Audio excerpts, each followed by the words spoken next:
After our crossing on the Queen Mary 2, we were going to originally do a full review video where we told you all of the things that we loved about the ship, but if we're being honest, we could talk for hours about how amazing it was. So instead of us rambling on for 20 or 30 minutes, we're going to tell you the top 5 things we wish we knew before we got on the Queen Mary 2.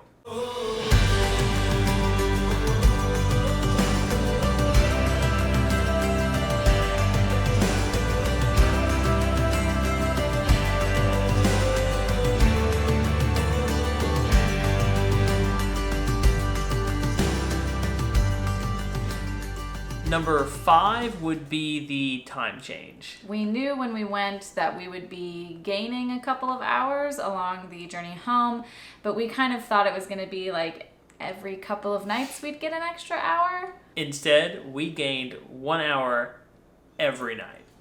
So if you are crossing from Southampton to New York, you get 25-hour days essentially for the entire cruise, which is great because we are not people who stay up late. We went dancing every night. We would get back to our room and think, gosh, it is 12:30. And then one of us would go, oh, no, it's 11:30 because we gained an hour. Keep in mind, though, if you are going from New York to Southampton, you lose an hour every night and you only have 23-hour days. And I'm sure that's a lot more irritating than gaining an hour. Number 4, skip the spa. We did the spa because we both wanted massages. The main thing was that what we could get here at home for what we paid there, we could have gotten double. And it's not to say that the massages were bad or that the spa experience wasn't good. It was phenomenal. Our lady was wonderful. She was amazing. It was just that we could have gotten double the amount of massages if we'd have paid at home. It is very pricey, and they do try to sell you a lot of add-ons. So if you decide to go to the spa, be prepared to say no all the time if you don't want to spend extra money. Number 3 would be the Turndown service. We did not know this was a thing, and if you have no idea what a Turndown service is, it is when your floor steward comes in and literally turns your covers down to prepare your room for you when you come back to go to bed. It was so nice. It was and really we nice. only got it once. It was like maybe the 5th or 6th night that we were actually at dinner when we should have been instead of going to a really, really late dinner. And we came back and our bed was made all nice. There was little chocolates there for us and little cookies. It was so, so wonderful, and we missed it the entire time. It would have been so nice to have it every night. I don't know exactly what time they do that, so if you choose to go, maybe ask your floor steward what time Turndown service is so that if you want to experience that, you can be out of your cabin when they come to do that. Number 2, when to use the facilities. If you're the sort of person that wants to go to the gym, definitely go somewhere between 4 and 5 o'clock if you want to work out in the evenings.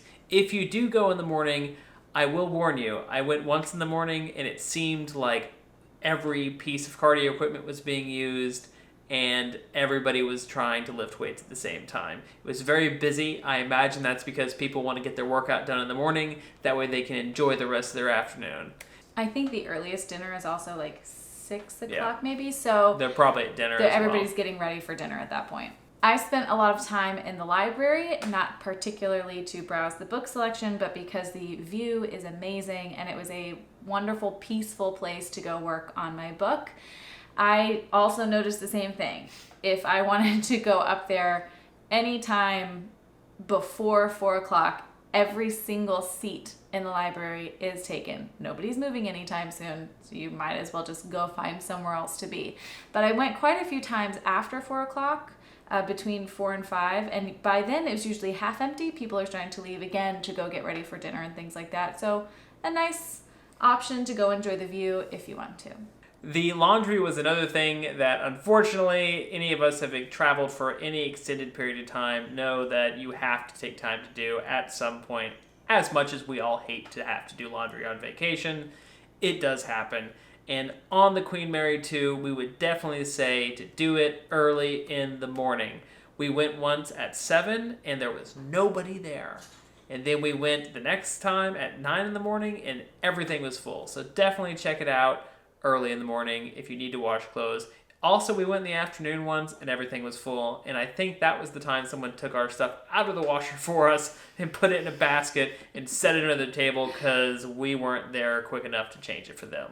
If you don't want to do laundry at all, they do offer a paid laundry service on the ship, but it is very expensive, so be prepared to part with a lot of money.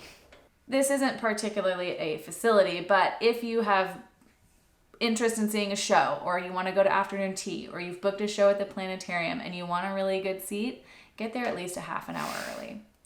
Most of the people on the ship are perfectly fine and content to sit in whatever seat they so choose with a book and wait, because everybody is there to relax. There's quite a few things we went through that we got to maybe 10, 15 minutes before, and we wound up either for high tea on the outskirts of everything and not so much in the middle, or for the planetarium and on the far outside seats where when you're sitting back and looking up, you're actually kind of out of the planetarium. Mm-hmm. So definitely get there early.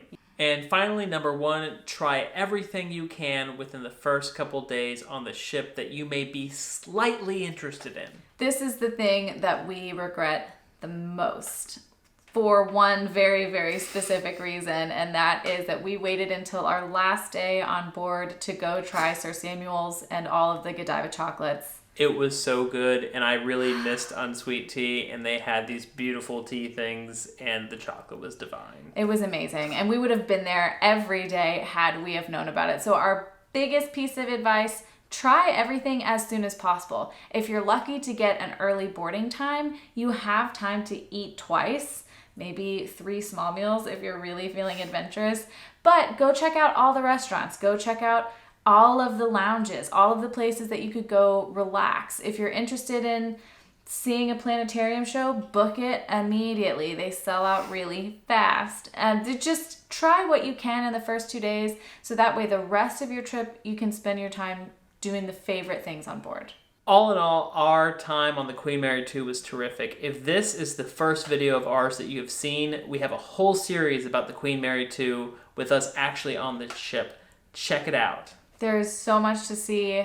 There were things that we were finding on the very, very last day on board. We ended up getting lost in this hallway and stumbling onto this whole history section that we didn't even know existed. We even found out that we missed a restaurant entirely after the fact. 2 restaurants. After the fact, Lydia was editing some film and she realized that we'd actually missed 2 whole restaurants. So check everything out that you possibly can. Absolutely. We hope that if you are going aboard the Queen Mary 2, you have a wonderful voyage. We would love to hear all about it in the comments below. Let us know what your trip is like.